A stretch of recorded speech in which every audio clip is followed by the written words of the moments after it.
Film is a medium that transports. All I have to do is pop myself in front of the TV to watch a movie, and I can just enjoy it, whatever place the film takes me to. Movies have always been an escape. It gives you a whole new world to be in. I have a rekindled love affair with movies.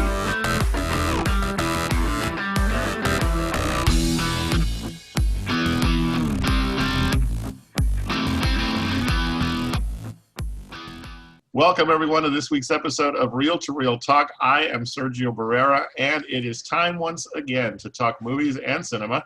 Joining me to do so, as always, are the other Reel to Reel talkers, Susan Chisholm and Paul Britton.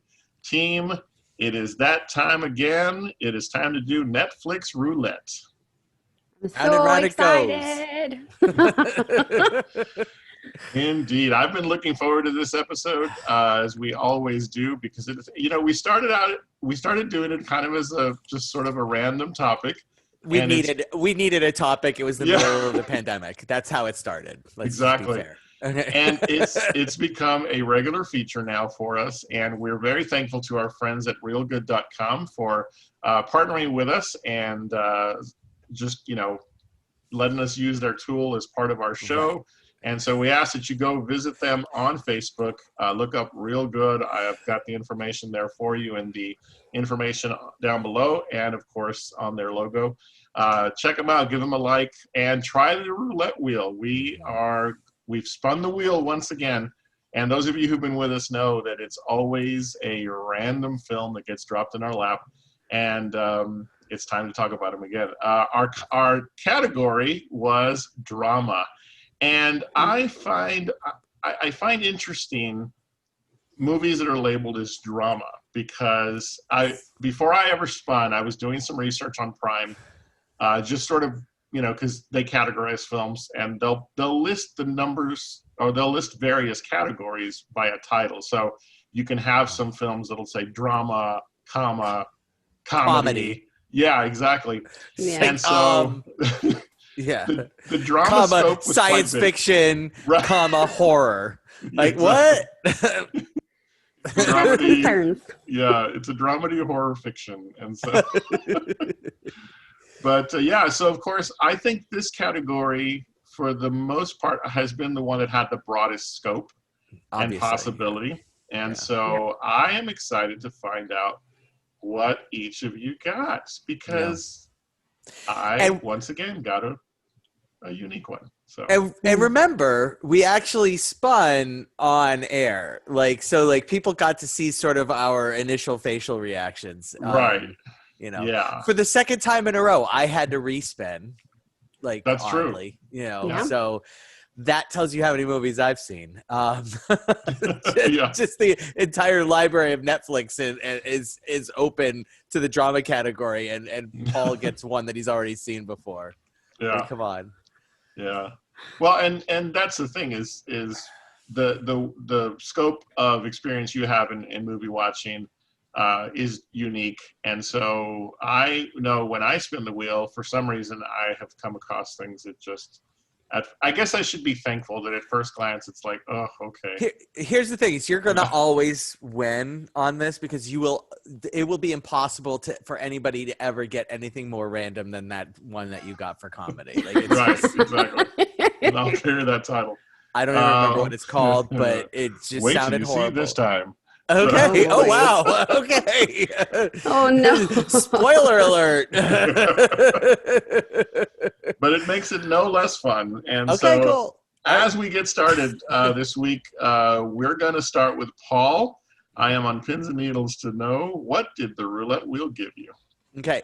I did not get an Aubrey Plaza movie this time, unfortunately. So I got a movie out of India. And if you like chess being the metaphor for life, or I don't know, revenge crimes, then this is the movie for you. It's called Wazir, Wazir, Wazir. It's a movie out of India, and it starts like any good Indian or drama out of India should start, with a wedding. And So there's a wedding, a police officer's getting married. There's absolutely no dialogue. It would have driven you nuts, Sergio, for the first 5 minutes. Oh, But there was singing going on at the time. So okay. and the happy couple meet. The happy couple get married. The happy couple have a child, and then the happy couple have tragedy. And from there, it becomes a revenge tale, and it's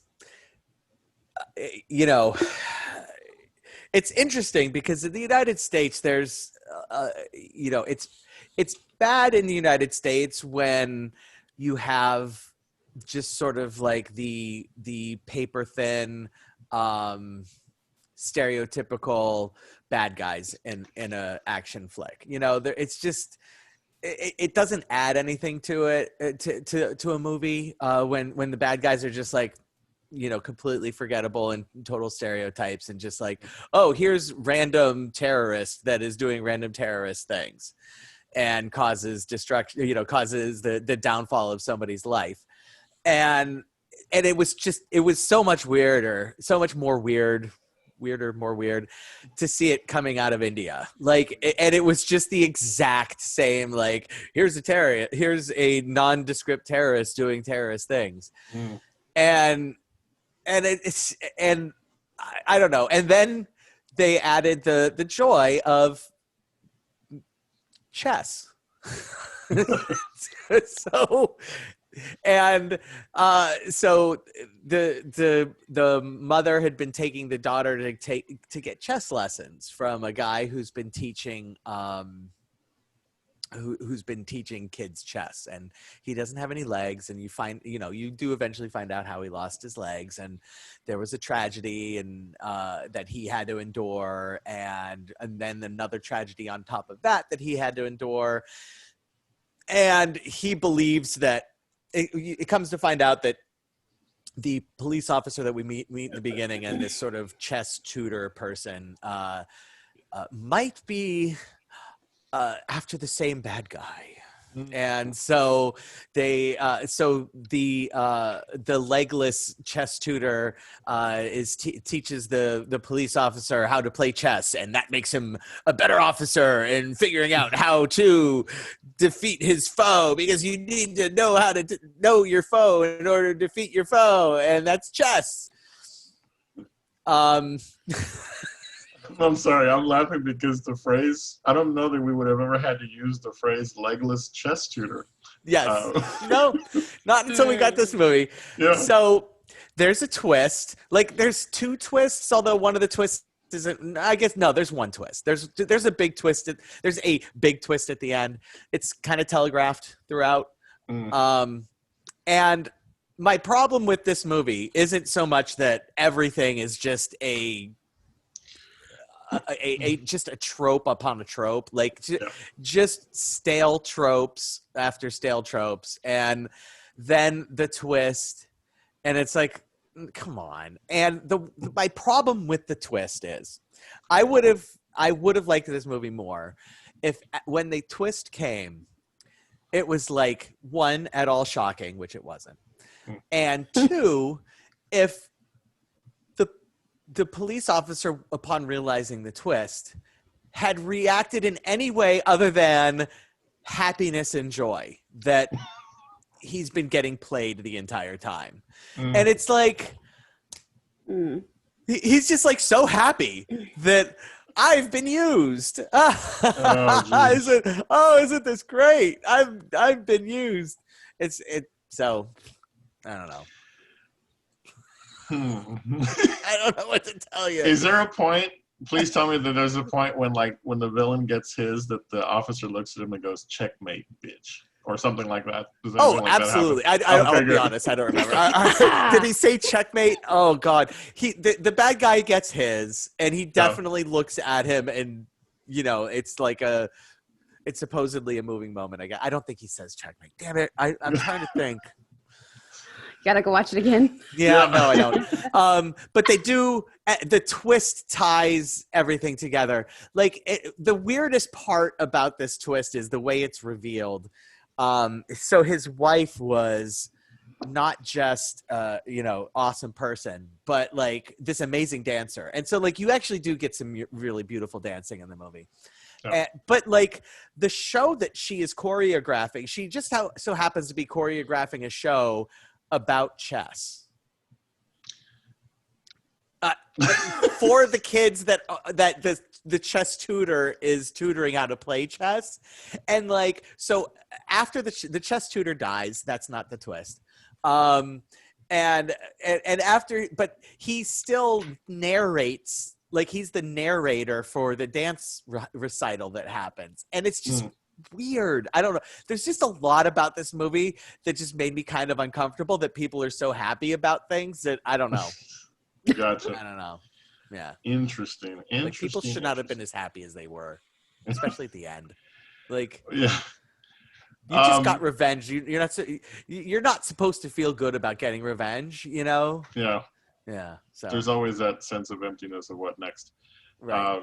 All right. Well, I guess we're at the point where I should talk about the fact that here at Real to Real Talk, we have a 5 taco rating. Yeah. And sometimes you gotta ring for tacos. Okay. And so we have a new gimmick. You sprung a new gimmick on us. I would ring it, but earlier when I tested it, Susan's ears got blown out. So I won't. I was like, But yeah, so if you've been watching, then you know that our system here on Real to Real Talk is a 5 taco rating system. We can give a movie 5 tacos maximum. And if we really want to throw some extra in there, we can throw in some guac. So, Paul, I'm curious, given how you've described this movie, what is your thought in terms of what your rating is going to be? I'm giving it 2 tacos, and then I'm adding the guac because I'm a sucker for chess allegories. Gotcha. Okay. Honestly, like I kind of made a joke of it at the beginning, but I absolutely am a sucker for anything. Anytime there's an allegory of chess as life type of thing. So gotcha. All right. So it's called Netflix Roulette. So you can find Wazir on Netflix. 2 tacos plus guac is the rating Paul gives us for Wazir. So make sure you check it out. Don't let our ratings be anyway dissuading. Check it out on your own. Don't watch it. Yeah, but make sure you check exactly. Got to make up your mind as well. Don't listen to me. Paul, we talked before the show team on the order of things, and again, no rhyme or reason, but it's kind of cool how life works because my movie was also from India, and Paul, you and I haven't talked about this before, have we? No. So by sheer coincidence. The movie I was given by the roulette wheel on realgood.com was Mera Pyara Prime Minister. It's an Indian movie from 2018, and Mera Pyara translates to My Dear. So My Dear Prime Minister is the English title of this film. It is an interesting story. My initial reaction last week when I saw the title was merely because of the fact that I was like, I don't know how to pronounce that. And then I saw that it was from India, and I was like, I don't know what it's going to be like. But then I remembered a little movie called Slumdog Millionaire, and I thought, okay, all right, I understand the culture of Indian film to some degree, so I've got to stand back and let it do its thing. And boy, did it do it. This movie is definitely a drama. It's also listed by Netflix as a comedy, so drama comedy, but I didn't really find a lot that was funny about it because the story is the story of a young child who lives in a slum area. You learn that basically it's an area of the city that in Mumbai that is in contention. As to who owns it. And so what's happened is over the time that this conflict has happened in terms of who really owns this property, people have begun to live their lives there, and to them it's just, this is my home, but it's a slum type area that really no one has claim to. And that's important to know because the plot of the story is that there are no running water or toiletry systems within the context of this slum area in which the characters live. And so, as is the custom, the women, when it's time at the end of the day for them to go and have to use the bathroom and take care of that kind of business, they have to actually go in groups together out into a specific area where people defecate and do what they need to do. So it's that sort of situation. And the main moment of the film in terms of what drives the story is that the mother of this child, who is the main character of the film, is raped as she goes out to do what needs to be done to use the bathroom and then come back. She's so of course the young child is very, very traumatized by this event, but trauma turns into action on his part because the story then proceeds in his goal of writing to the prime minister and asking for a toilet to be built, a public toilet for his area. And he goes through the channels that are available to him initially and is turned away because of bureaucracy and so forth, and the fact that, well, this area is in contention, so nothing can be built there. You don't even own where you live, and so you're basically squatters. And so it becomes this journey of the child to get this public restroom built for his mother, and of course, in turn, for the women of the community. And so it becomes this sort of really rich story and tapestry of people in their lives.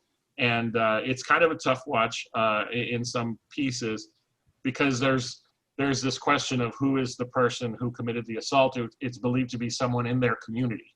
And so you do see that it wasn't this character, but he basically gets ostracized because he's already sort of not a mob figure, but he's a drug dealer.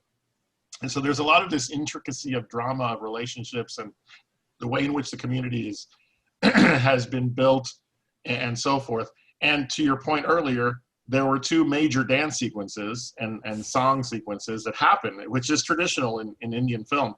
And so at the time that you're going through this story, the music and the dance sequences paint the picture of this tight-knit community, so that when the tragedy happens, you begin to understand the plight of this child and why his journey is so important. It's a little bit trite because the resolution is too easy, and I don't mind spoiling it simply because I feel like I want to share what happened. The child goes all the way to Delhi with two of his friends. They basically hop on a train, without a ticket, and so some of the movie is how do they keep from being caught, right? Yeah. They finally get there. They go they're let into the prime minister's compound, which I'm like, okay, I don't really think this is going to happen this easily. And they go and they turn in their letter, and they're told, yeah, we'll give it to him. And then with very little resistance, the movie continues, and you find out that the prime minister got the letter and approved for this public restroom to be built on land that is still contended, because that never gets resolved. So there's a happy ending, right? There's a very happy ending. As the film concludes, there are subtitles that appear that talk about how this is a very common occurrence for the women in India that live in these types of communities. And so you realize by that point that the messaging of the entire movie was about bringing awareness to the plight of women that have to that undergo this kind of situation where they don't have access to public works, and as such are endangered because of having to be out. And they depict how these women go in groups and, to be safe and so forth. And so there's a moral and a lesson by the time you hit the end of the film, and it makes up for some of the more sort of kind of that was too easy feeling that you get from having watched this movie. I don't say this as a slight whatsoever, but the best way I can describe it is, if you are familiar with Slumdog Millionaire, this was some Slumdog Millionaire light. It was a lot easier to get through beyond a certain point because it hit all of your markers of here's the trauma, here's the resolution, and see, everything's fine. And so it was an interesting take on a story that obviously was important to bring to the screen for the people of India. I can't say I didn't enjoy it. It was anytime you have children, in a movie that drive the story and the shenanigans they get into. There's even one scene that just sort of feels really wedged in where they're trying to tell the kid the prime minister said yes, and he's running through this area that's these huge pipes, and he falls into the water, and then you think he's drowned and died right before he finds out that the prime minister said yes. So there's like these really wedged in drama moments. And by that point, I'm just like, oh, okay, if this kid dies, I'm going to be really mad. I'm going to be really mad. So it does take you on a bit of a roller coaster, but it is an enjoyable film. So for Meta Piata Prime Minister, I give it a very solid 3 tacos. It's enjoyable. It's well put together in terms of just your basic film, pieces, beginning, middle, end, story told. But I loved the honesty of it, and I think that's where I land on a solid 3. If you are someone who likes to find foreign films within Netflix, this is one I'd say go to. Check it out, and and apparently it's really easy to find Indian dramas on Indian dramas on Netflix. So with dance numbers. So sometimes about chess. Exactly. There you go. Absolutely. All right. So that brings us to our friend Susan, who spun the wheel. And if it's India, I'll be really surprised. It isn't. Oh. Darn it, the streak is over. So it's not Life of Pi. It is not. Okay. So I hinted, I don't know if I hinted on it while we were still recording or if it was after we had stopped the recording. The movie that I got is actually a movie that I've wanted to see. You did mention that. Yeah. And it is a movie that you guys, both of you, are going to go, okay? Okay. I'm ready to go. You're setting us up. I got a Quentin Tarantino film. Yes. Okay. I got Django Unchained. Yes! I told you I would do that. Yeah. So, I'm so glad I don't have to make you watch that. Hey, do me a favor. Can you say that again? No. This is the Netflix Roulette jackpot. This beats Itu Mama Tambien in my mind, but no. I'd have to agree. And I loved me some Itu Mama Tambien. I was totally stoked to get that, but wow. Oh, I've wanted you to watch. I'm going to start talking too much. Go ahead. Go. This is her segment. So this is my turn. It is from 2012. It's directed, obviously, and written by Quentin Tarantino, starring Jamie Foxx, and you see Leonardo DiCaprio and Christoph Waltz. So, knowing me and knowing my distaste for like the action kind of stuff, this film goes.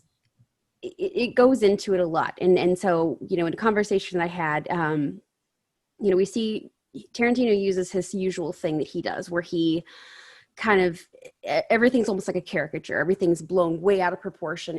It's everything's huge. Like if I could do it at a 1, he's going to do it at a 10 because he can. That's how he is. That's who he is. Everything he does kind of builds your hatred towards the character that you're watching, and you're just like getting angrier and angrier and angrier, and it's getting more and more ridiculous. And then it's like this peak at a point where it's just absolutely ridiculous, like to the point where it's like, okay, yeah, this is funny now. In Django Unchained, it was like the shootout scene inside the house where they're like, it's just bodies and blood and guns and everything and screaming, and it's just everything. And it was like, okay. I'm no longer like, oh, okay. It's to the point where it's past it. It's just like, I'm desensitized now. I'm just like, okay. All right. Okay, cool. So in doing research for this, obviously I was looking at the different things. And if you haven't seen Django Unchained, you should totally see it. It is a movie about where, Jamie Foxx's character is, he is a freed slave, and he is trying to find his wife and rescue her. He meets up with Christoph Waltz, who kind of takes him under his wing as a bounty hunter to get, basically get this one group of guys. And he's like, you're really good at this. Let's do this together for a while. And so you see them kind of progressing over a few seasons, maybe a year or so. And then they find out where his wife is. They go to it, and it's Leonardo DiCaprio, and he's ridiculous. So, and that's the other thing too, is that I was warned in advance, like, in conversations we've had throughout things, it's like, hey, you're sensitive to certain things. You might not like X, Y, and Z about this movie. It's not very racially sensitive. Obviously, it's set in before Civil War time, so you're going to have a lot of, the language from back then, and it's not respectful. And there are times when it's kind of, there was one point where one of the fighters runs away, and he gets caught, and they basically let him get ripped to shreds by dogs. And they don't show all of it, but it's definitely very obvious as to what's going on. So, Tarantino has this thing where he likes to, he likes to imply at the violence that's happening. And that was one of the scenes where, and you see you see Christoph Waltz's character as he's watching, or like he sees it, and then later on he's sitting there like fighting with it. He's like having flashbacks of it. So, you can more of what's going on there. And something that's really great about this one. So I've now seen 4 Quentin Tarantino movies. I started with Reservoir Dogs, and and I watched them in the order in which they were released, I think. Mm-hmm. So I watched Reservoir Dogs, then Pulp Fiction, Inglourious Bastards, and now Django Unchained. So thinking back to Reservoir Dogs and looking at just the differences in what he's done versus how it was then and now, there is a lot more refinement and a lot more very specific things. And he definitely has a certain kind of formula, but it's still different enough with the details that it makes it feel like a completely different story. So that's where that was my show that I watched. I watched Django Unchained for you guys. I'm so happy. Yeah. One of the things I love about that movie, I have to say, I don't want to cut too much into your segment. Paul, I know you. There's things you want to share, but the thing for me with Django, the reason I love that movie so much, and you said this, Christoph Waltz's character is a rare moment in which Tarantino gives us a character that we can relate along with to the horror of what we're seeing on screen. Because so many of his other movies, it's just in your face, but we don't have anyone to share it with. And nobody seems like it's like, oh yeah, this is everyday. This is normal for us. Schultz is this perfect insert into his work that gives you that ability to sort of not suffer in silence, if that makes sense. I mean, the guy wins an Oscar for his 2 Tarantino films, and so Paul, I know you're as thrilled as I am at this film. No, yeah, and well, we have spoken at length about this movie, so there's not a lot that we need to say about it. But your point is great about Christoph Waltz's character being the avatar for the viewer, because you are a foreigner in this land. You don't, there's no way anybody today could understand slavery. You can't understand it. And there's no way anybody today could understand the American South at that time. You just couldn't. And so you're the foreigner, and you're being put in the movie. And what would you want to do? You're there, just in your viscera. What do you want? What would you want to do if you had a time machine and it could only be it could only place you in pre-Civil War South? And what you'd want to do is go around and kill a whole bunch of slave owners. And so legally, without repercussion. And Christoph Waltz gives you the opportunity to do that. And so it's a great character. And it has two of my favorite characters in any movie ever, with Christoph Waltz and Monsieur Candy. Just two of my favorite characters in any movie ever made ever. And so, I love that movie. So, Yeah, We need a Leonardo. rating. I want to hear the Yes. rating so bad. Yeah. I just want to hear the rating. No, look at the time. See you guys next week. Don't do that to us. Okay, I don't know. So I'm looking at it based upon not necessarily my tastes, but how it was executed and how well I actually sat through and enjoyed it. So I am going to give Django Unchained 4 tacos with guac. Excellent. Because I I actually enjoyed it, and I was able to get through it, and I was able to give that degree of separation with me, and I was able to just let go and enjoy it. So I think that's great. And that's a movie to do it with. That's a great movie to do it with. So yeah. All right. Well, once again, you can find these films on Netflix, Django Unchained available. And again, it's you gotta love Tarantino to get the full effect. But if you haven't experienced Tarantino, we would probably recommend a few others before this one. But what the heck, go after it and watch it. It's got a great cast. It's got some of boy. I think the only thing I would say, and Paul, I don't know if you'd agree, but don't watch Hateful Eight until you watch this one, because Hateful Eight is a crescendo that doesn't have that journey person or a character to take a journey with. So, but plus it's Christoph Waltz, and it's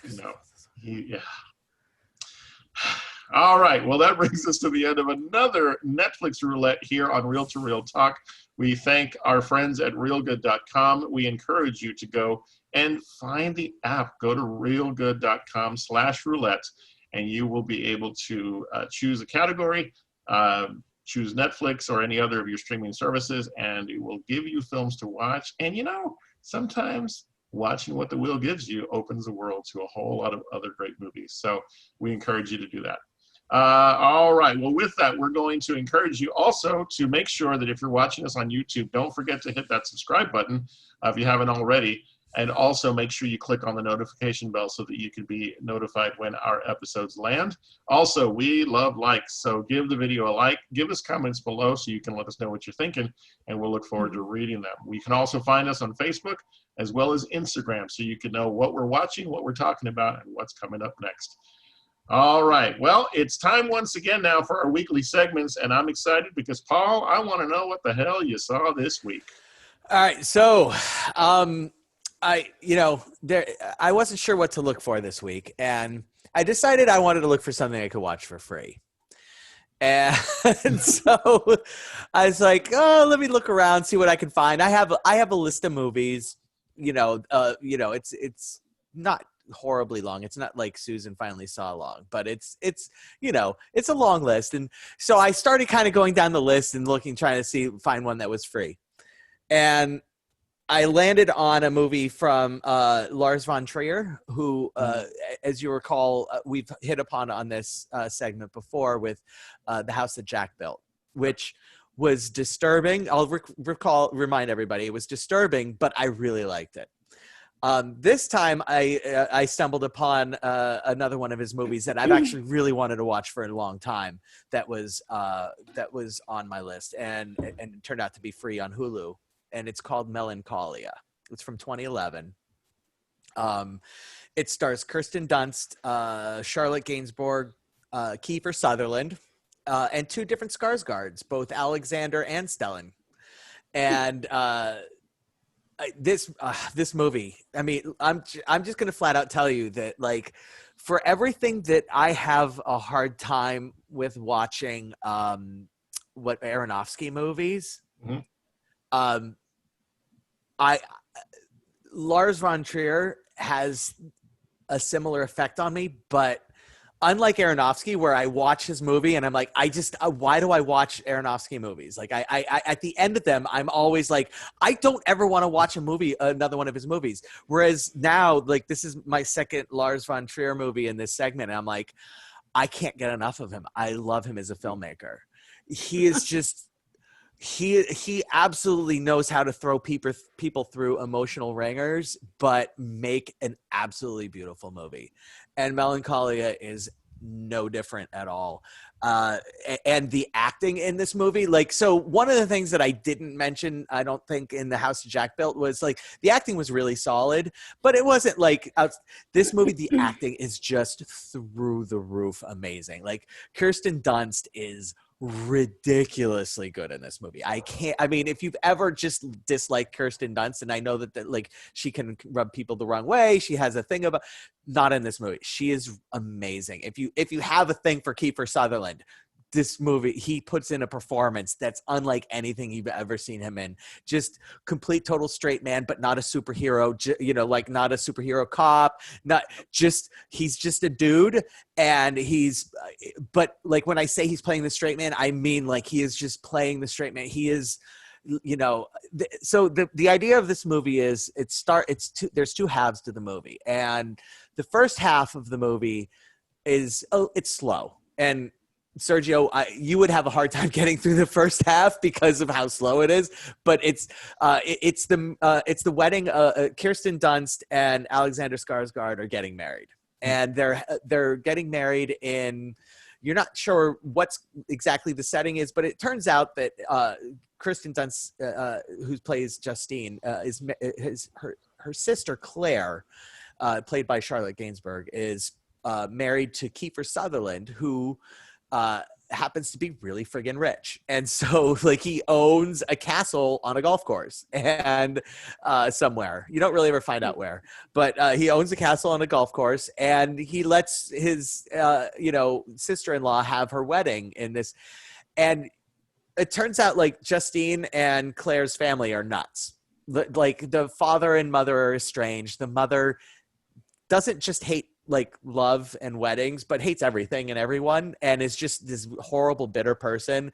And like just imagine the worst possible like wedding story you've heard about, where the mother is just the horrible person at the wedding, and multiply by a zillion, and that's the mother in this movie. It's amazing. Like the actress, I'd never heard her or seen her or anything. I don't remember seeing her anything, but Charlotte Rampling, she is so freaking good at it. It's amazing. And John Hurt, who I have seen in things, V for Vendetta, he plays one of the guys in V for Vendetta. He plays the father, and is just this wacky, zany guy. So good. But Kirsten Dunst is so good, but she's horrible. Like she is not Bridezilla. She's just like horrible person. Why is anybody marrying her? And then, believe it or not, she harpoons her entire marriage by the end of the wedding. And then we get the second half of the movie where we find out that as this wedding was going on, there was a threat of a massive exoplanet that had been hiding behind the sun and is now going to be going across Earth's rotation around the sun. And we find out that Kiefer Sutherland, what he actually is he's a super rich scientist who is insisting that it's not a big problem. It's going to go past, and everything's going to be fine. Whereas there are other, that's the official line, and there are other, internet conspiracy theorists are saying, okay, sure, it's going to go across, but then it's going to get looped into the Earth's gravitational force, and kablamo. And they telegraph this in the beginning of the movie. The first 5 minutes of the movie is just like a classical music song, a classical music piece put to slow moving photographs of what you're about to watch in the movie. And it's beautiful. It's amazing. And it sets the tone of the movie so well. And Lars von Trier it just blew my mind the first 5 minutes of this movie. And then by the end, you're thinking back to what happened in the first 5 minutes and all the things that you saw. And it's just amazing. And Claire, Justine's sister, just owns the second half of this movie. Just absolutely owns it. It's so good. And it is so fucking depressing. I am telling you. I am picking a movie. My next movie for this segment is going to just be something that I want to watch, and I don't know if it's going to fit the format of the thing. That's okay. And I don't care, because I need something that I just want to watch. because I can't. You watch this movie and you're like, what the hell is wrong with these people? Like, what's going on? And then you kind of find out, okay, well, this might explain some of the behavior that happens in the first half of the movie, but then it doesn't explain what Kiefer Sutherland's up to the entire time. And you realize this fucking guy's he's the fucking one that's nuts. Everybody else's behavior makes sense. This guy's insane. And like, and then it's just so, and then you hate Kirsten Dunst the entire movie. You hate Justine the entire movie. And then what she does for her nephew in the end of the movie is just like so heartbreaking. And it's just, I cannot possibly recommend this movie enough without warning you that it is going to tear you apart. But I loved it. I loved it. I did love it. It's so good. It is a work of art. I listened to the first half and was intrigued, and then you started talking about Exoplanet, and I was like, okay, say it again. I know. It's like, yeah. What? Now I'm really curious. What? So, like, are you sure that wasn't like a double feature? Yeah, no, but that's the thing, is that's what it feels like. And you start to reevaluate every judgment you had of people in the first half of the movie. Yeah. And it's like, wow, it's just like crazy. It's just like, how would you deal with the stress of having an exoplanet that had been behind the sun that they only discovered like within the past couple weeks? Yeah. And just what a twist. Boom. How do you deal with that? Like, it's the mind of Lars von Trier, I tell you. Yeah, It definitely, I think. Strong four tacos. I'm not giving it guac because it just punches the shit out of you. But it's so. You've been on a run here with those. You really have. So. It's been. I know, and that's why I'm telling you flat out right now. My what the hell list really is heavy in like really weird stuff that's also super depressing. And so like, I'm just gonna, I already know what I'm picking for next week. And it's just, whether it actually works out or not, I don't know, but it's just a movie that I've always wanted to see. It's gonna, I'm taking a vacation. I will say words that you said to me. It's your segment. So have at exactly. It. That's why I told you that up front. I'm just I'm telegraphing it all you the way. Knew. And this segment went way too long and I apologize, but I didn't know how to talk about this movie without taking up that much time. I really apologize, everybody. It made it interesting for me, that's for sure. Okay. So it's really good. Awesome. All right. And you said it's available on Hulu. Melancholia, Lars von Trier. So make sure you check it out, and also make sure you check out Paul is on occasion able to share with us on our social media the movies he's watching. I got to get back on that. He'll get back on it. That wasn't me telling him he had to, but I always enjoyed reading about this, so I know we'll look forward to having more. And I kind of half joke when I say this, but I'm kind of being serious because those of you who watch have heard us talk about a service called 2/7, where you can actually get together with friends and family and watch movies. And I honestly think that we should do some form of viewing in a few months, perhaps a little bit of a virtual film festival kind of thing. And you're going to have to bring some of these titles, Paul. I'll pick a happy one and just a gut punch depressing one, and it might be this one. I would not bring The House That Jack Built. That's too fucking weird. Yeah. But this one, that might lose us some viewers. So. Yeah. I love that movie though. I can't help it. Sure. It was so good. Absolutely. All right. Well, Paul, thank you again for this week's segment of What the Hell Did I Just Watch? And we're going to keep on rolling to find out, Susan, what did you finally see? Well, it's kind of neat because I was looking at my list and I have this the list. I have the list, and I kind of was blinking at it like. And I got a message from one of my friends who said, "Hey, it's my birthday next week, and we've rented out a theater. Would you like to come to a viewing for us?" And I was like, "Of course, yes." And it happens to be one of the movies on my list. It was added late. It's been added late. But so the movie I got to watch was Bridesmaids. It's not something that that's not the reaction I expected. I'm not familiar, so I know of it. I haven't seen it. I know of it. I haven't seen it. So it's 2011 with Kristen Wiig and Maya Rudolph. Oh my God. And She's awesome. yeah, she's really great. I like her a lot, and you get to see a lot of the faces that you recognize that are fun. Like Rebel Wilson plays a small part. Melissa McCarthy. God, I'm really bad with names. Yes. I have it, and I'm like, okay, so you get these things, and so the premise of the movie, Sergio, and anybody who hasn't seen it before, is Maya Rudolph is best friends with Kristen Wiig's character. They've been best friends since they were children, and Maya Rudolph's character, whose name is Lillian, and she's getting married. She finds out she's getting married, and so she asks her best friend from childhood, who's Kristen Wiig, her name is Annie, to be her maid of honor. And maid of honor in weddings has a lot of things to plan, so like dinners and parties and etc. So and then her other bridesmaids that she's asked along, one of them is her future sister-in-law. I think it's kind of a weird, this person's related to this person is related to this person, and I'm trying to remember what her name was. So she's like, you get introduced. So she introduces Annie to. God, I can't remember. I'm so bad. Which one are you going for? Are you going for Helen, the perfect Helen. person? Okay. Helen, yeah. So Helen is like this absolutely, like, she's gorgeous, and she's the kind of person that you see, everything is perfect no matter what. Like, I made you this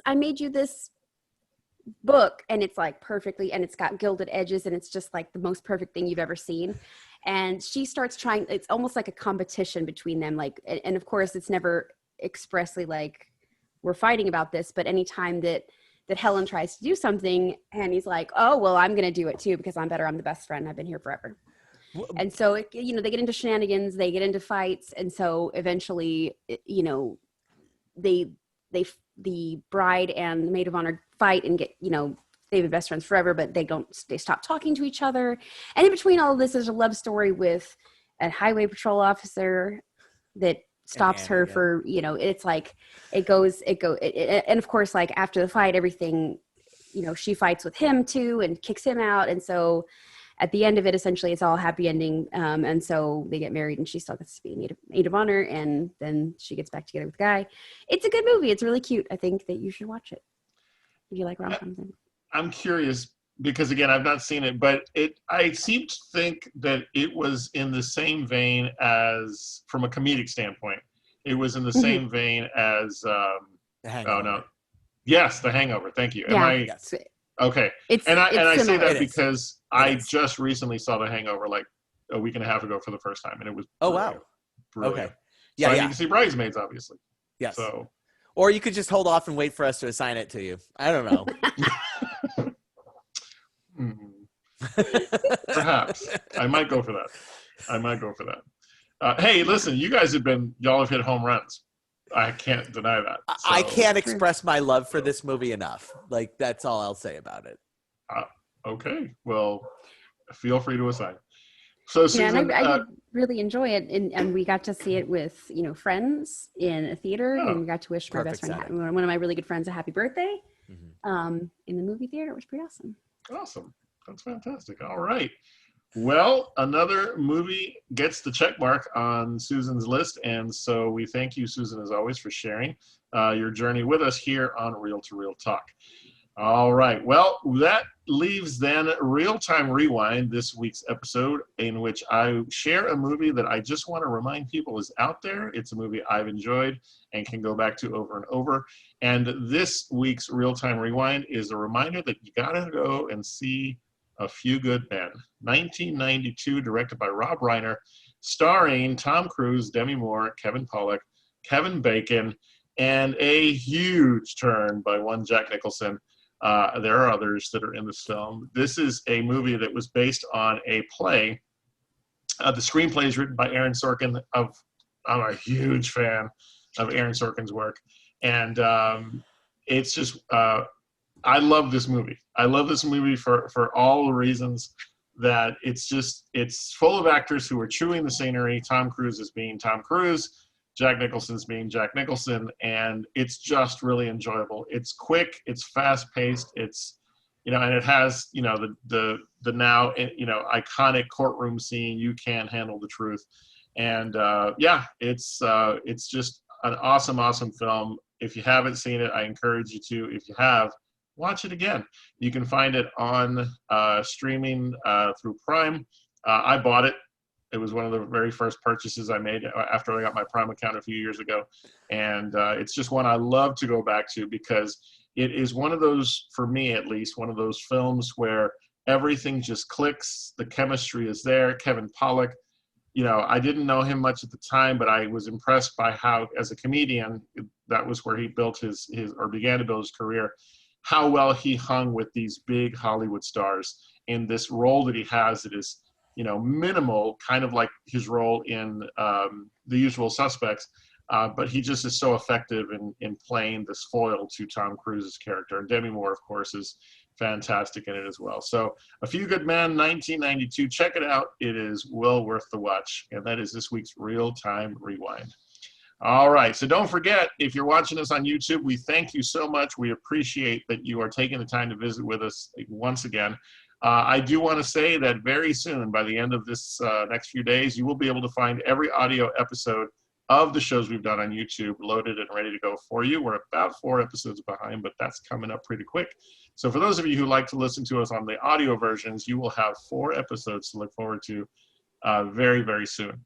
And we thank you for supporting us there. You can find us on Podbean, Spotify, and anywhere that you find your audio podcasts.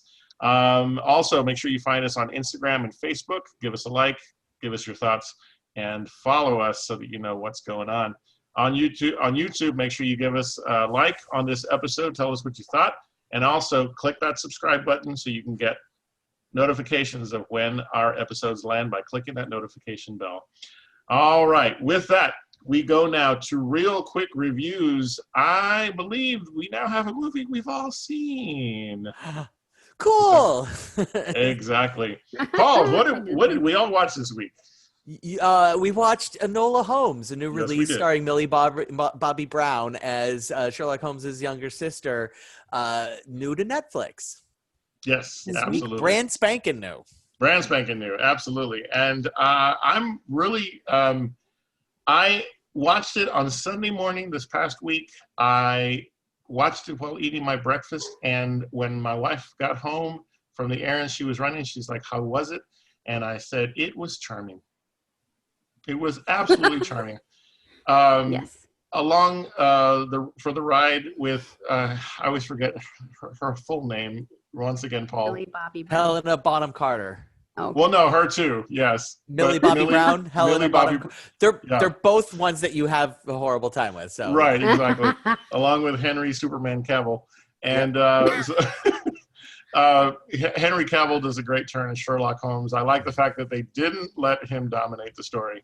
It is a fun story. I really enjoyed it. And yeah, Netflix takes a young adult book series and gives us the kind of installment that, for me, is curious to know if they're going to perhaps do another couple.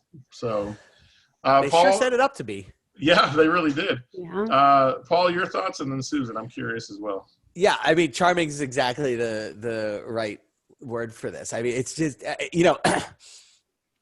I'd really have a hard time with anybody who watched it and was hypercritical of this movie, because it is exactly what it is. Like, it's just, it's a story about a young teenage female version of Sherlock Holmes. And it's just, and Millie Bobby Brown is the lead. I mean, and Helena Bonham Carter shows up for, stretches at a time. And so like, seriously, you're gonna like bag on it because like the mystery wasn't like the most gripping mystery and ever? I mean, come on, it's just a fun movie. Yeah. I agree. Susan, your thoughts? I mean, I thought it was cute. I think and I was trying to see if I could get my daughter to watch it with me because I think that would be right up her alley. She unfortunately didn't finish all her schoolwork and wasn't able to watch electronics. I mean, I thought it was a cute movie. The story was, something you would read in a young adult novel. And I mean, what complaints can you really have about it? I mean, Millie Bobby Brown did an amazing job. Like there were the things that, like, I'm not a big fan of breaking the wall, fourth wall. Yeah. I'm not a fan of that necessarily, but like, and it was like all the time during the movie, but she did it so like effortlessly that it just felt like it was a part of the thing. It was just, that was what it's supposed to be like. Yeah. Of course, happy ending, and it's fantastic. So if you're going to break the fourth wall, you have to commit to it, and you have to take it seriously. Like as a comedic tool, you have to take it seriously. And I think they did that. So yeah, she did. I think she did really well doing it. I'll be the first to say that, Susan, I believe it was you that brought it to us a few weeks ago when you showed us the trailer. And then we all decided to go ahead and actually, we decided how to treat it based on, have our watching of it. And, it was fun. I didn't have a lot of high expectations, and I think that was probably the best way to approach it. From the beginning to end, I found it really fun. I especially loved Mycroft Holmes, who I'd never heard of before, just how each because it's funny because I'm a Sherlock Holmes fan, but it's been too many years since I've read any of the stories, of Sir Arthur Conan Doyle. But it was one of those movies that when it was over, I thought to myself, that was fun, really enjoyed it. I need to go read some Sherlock Holmes because it's been a while. So, it's a lot of fun. So you can catch it on Netflix. Oh, go ahead. No, I was going to say, if you haven't seen, there was a series, the Sherlock series, which, I mean, it was longer Benedict episodes. Cumberbatch was Sherlock Holmes you should definitely check that out too. Rebooting of it, and Mycroft plays a major role in that. Yeah, he does, and it helped kind of establishing where things were and how their relationship is. I've watched one episode of that show, and now I apparently need to continue. So it is so good. Oh, is it? And I love those two leads. So we could go on and on. So, all right. Well, again, you can catch Enola Holmes on Netflix, and we encourage you to do so. It's a lot of fun, and you will enjoy it. Ratings? I'm gonna go. I'm gonna go 4 tacos plus guac. I really enjoyed it that much. I really did. It was fun. I'm going 3 plus guac. I'm on the, like, I can't decide, do I want to do 3 plus guac or 4? But I'm going to go 3 plus guac. That's cool. That feels right. I like it. I'm going to hit the middle of the line and say 4 tacos. Okay, there you go. Perfect. All right. Fantastic. Well, it has been a Netflix-heavy episode, thanks to our friends at realgood.com, with who we do Netflix Roulette with. And, it's a lot of fun. Make sure you check them out. Find them on Facebook. Find them actually go find their app. Their Real Good app is fantastic. And we thank them for being supportive of our show. And we look forward to next month's Netflix Roulette. And I'm looking forward to next week because we're going to talk, anyone? Actors, absolutely. That's how I remember what we're going to talk about. I'm kidding. So, remind me. I mean, we'll be doing another episode of actors we love, and I'm always excited to find out who y'all are going to talk about. So it'll be a lot of fun. Who do you like? Let us know in the comments down below, and make sure that you talk to us on all of our social media and so forth. Team, it has been a lot of fun as always, and I thank you from the bottom of my grinchy little heart. Oh, there you go, Paul. Yes, absolutely. Oh, you can't see me do this part. So. All right. So, do we have cups today? Because I do. I don't. I totally forgot. Okay. I was cooking dinner. What? We have life before the show? I know. All right. Well, once again, we thank you for joining us, and we look forward to meeting with you once again to talk movies and cinema. And until then, remember, you're awesome, you're amazing, and the world's a better place because you are in it. We'll see you next time on the next episode of Real to Real Talk.